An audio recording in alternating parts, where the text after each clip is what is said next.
Hi, this is Colin, and today I'm going to kind of just talk through some of the behind the scenes of Dead Space unboxing and what kind of went into this a little bit. So every sequence of my videos always opens up with some kind of unboxing thing in a really goofy and silly way.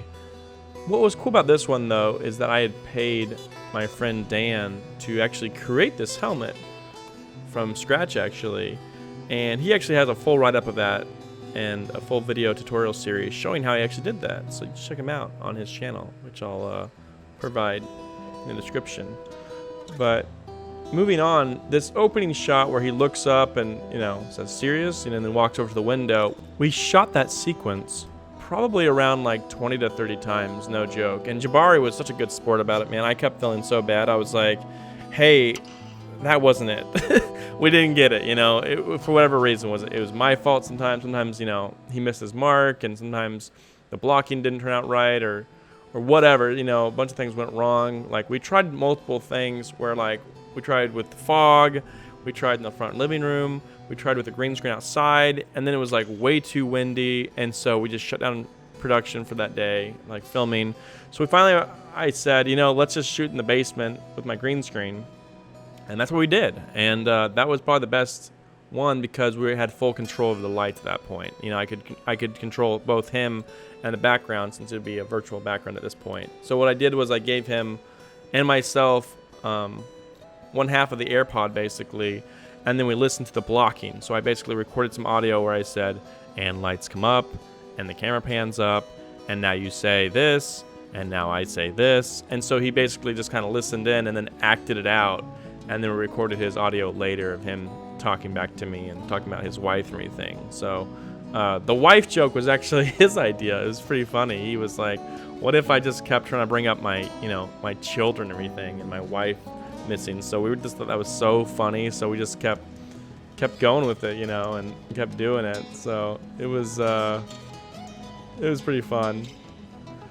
The necromorph that pops in, I actually animated that by hand. It's not great. It's one of my first times like animating, something to that degree in Blender, but it turned out okay. I basically shot my friend with two different cameras from two different angles, and then just lined it up in Blender, and then just like kind of just mimicked it, and followed the pattern of the way they moved. So it turned out better than if I just done it by hand with my eyeballing it, but it wasn't the best. I probably could have worked a little harder on that part. But the background you see, my front living room, so that, quote unquote, was really just a virtual set. What I ended up doing is actually taking a bunch of pictures of my living room with no furniture in it. I took down the curtains and I basically took pictures of all the walls and then blocked it out virtually in Blender, and then I had a full set, in Blender virtually. It was pretty cool actually. I got that idea from Ian Hubert. He's a guy who does a lot of Blender tutorials online. The lazy tutorials kind of gave me the idea for that, and it's like, wow, that's a really good idea.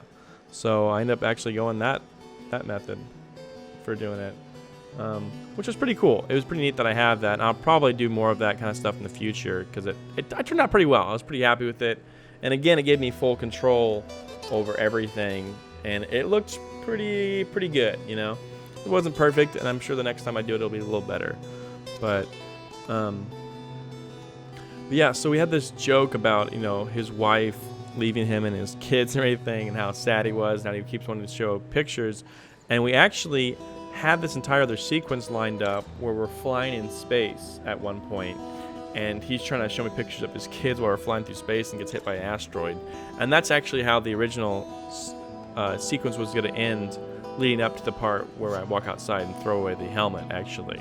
But we ended up removing that just because of just time. It was going to take another probably month or two to get it perfect. And what I had was okay, but I wasn't thrilled with how it turned out, and I wasn't sure how to go forward with fixing it. And at this point, I was ready to be done with this video because I'd worked on that one shot so many times. I mean, I had completely filled out the entire shot and completely done it, and then I was like, well, the green screen's not working out. It's it's too dark, or it has shadows, or it's this, or it's that, and I just kept reshooting it and re-editing it and reshooting it and re-editing it, and I was just ready to be done at that point. So we moved on. But then we also had another sequence too that I ended up not doing, which was the Stalker from Dead Space 2. And we have a scene where he basically runs at me, and I'd use the stasis to slow him down, and then, you know, shoot him up into little pieces, basically. And I had a little trouble figuring that one out, and I couldn't quite ever fully figure out how to do that. But I got him to run at me, and I got him animated and looking pretty good, but I just couldn't quite get it to look how I wanted it to. So I ended up not doing that shot. And again, it would have taken another month or two just to get it to look, you know, decent. So I ended up not doing that, unfortunately. But maybe in the future I'll do those kind of shots or something like that. I'm not sure. But the ending sequence, again, was really simple sky replacement, where I just threw a marker in the background. So overall, I was pretty happy with this video. It actually makes me laugh. There's some parts and scenes that are just kind of like, haha, that's so dumb. That's so funny, you know. And that's really the point of them. They're supposed to be just silly, funny, goofy little moments where, like, you know, if you're a nerd, you'll get the little references and everything. Like, you'll understand the handgun and the sound effects. I know I had one of my friends watch it, and she was really confused by it. She thought it was funny, but didn't understand it, whereas someone who maybe has played a lot of Dead Space 2 would be like, I get it, you know.